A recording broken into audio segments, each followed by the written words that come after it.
सोचिए, एक नदी जो सदियों से दो देशों की सांसों में बहती रही थी, आज वही नदी दो दिलों के बीच जंग की लकीर बन गई है। एक पानी जो कभी खेतों को हरियाली देता था, अब खून के छींटे लेकर बह रहा है। 22 अप्रैल के उस भयावह दिन को कौन भूल सकता है, जब पहलगाम की शांत वादियां उस दिन चीखों से कांप उठीं। आतंकी आए और बच्चों और महिलाओं के सामने एक एक कर हिंदू पुरुषों से उनका धर्म पूछा गया। जिन्होंने हिंदू कहा, उन्हें वहीं गोलियों से छलनी कर दिया गया। नौनिहालों की आंखों के सामने उनके पिता जमीन पर गिर पड़े और माओं के सामने उनके बेटे हमेशा के लिए खामोश हो गए। इस निर्मम नरसंहार में 26 से ज्यादा हिंदू पुरुषों ने अपनी जान गंवाई। ये महज एक हमला नहीं था, ये इंसानियत के खिलाफ ऐलान ए जंग था। और तभी भारत ने फैसला लिया, अब भारत भी जवाब देगा।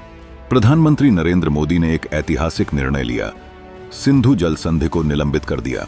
हाँ, वही संधि जो 1960 से चली आ रही थी, वही संधि जो 2 युद्धों के बावजूद भी बची रही थी, जिसे दुनिया बॉर्डर के पार पानी बांटने का सबसे बेहतरीन उदाहरण मानती थी।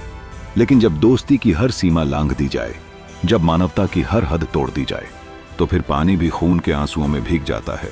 सन 1960 की उस संधि के तहत 3 पूर्वी नदियां रावी, ब्यास और सतलुज भारत के हिस्से में आईं और 3 पश्चिमी नदियां सिंधु, झेलम और चिनाब का 80% पानी पाकिस्तान को दिया गया। अब सवाल है, क्या भारत वाकई इस पानी को रोक सकता है?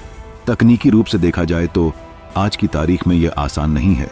भारत के पास अभी इतने बड़े बांध या स्टोरेज नहीं हैं जो पश्चिमी नदियों का सारा बहाव रोक सकें। अधिकतर projects run of the river तकनीक पर आधारित हैं, मतलब पानी को रोके बिना उसकी ताकत से बिजली बनाते हैं। असलियत यह है कि भारत अब तक अपने हिस्से के 20% पानी का भी पूरी तरह उपयोग नहीं कर पाया है, क्योंकि स्टोरेज क्षमता कम है और पाकिस्तान हर छोटे से छोटे निर्माण पर आपत्ति दर्ज कराता रहा है। लेकिन अब माहौल बदल चुका है।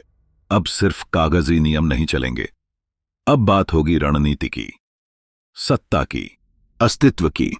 तो क्या भारत चुपचाप पानी पर पकड़ मजबूत कर सकता है? हां, भारत मौजूदा बांधों और प्रोजेक्ट्स में छोटे छोटे बदलाव कर सकता है।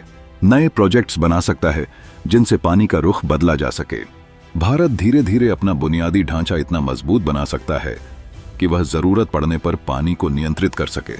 लेकिन असली लड़ाई तब शुरू होगी जब गर्मी का मौसम आएगा, जब नदियों का प्रवाह कम हो जाएगा, जब स्टोरेज की अहमियत आसमान छूने लगेगी, जब पाकिस्तान के खेत सूखने लगेंगे और प्यास की चीखें गूंजेंगी।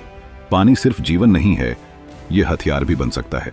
वाटर बम की अवधारणा यही बताती है, जब ऊपरी देश अचानक पानी छोड़ देता है और नीचे तबाही मच जाती है।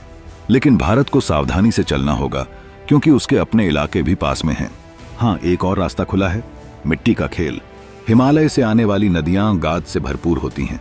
अगर भारत रणनीतिक तरीके से भारी मात्रा में गाद छोड़ दे तो पाकिस्तान के निचले इलाकों के खेत बर्बाद हो सकते हैं, बांध फट सकते हैं और जीवन तिनके की तरह बह सकता है। सीधे शब्दों में कहें, आज नहीं पर कल भारत सिंधु के पानी पर नियंत्रण पा सकता है।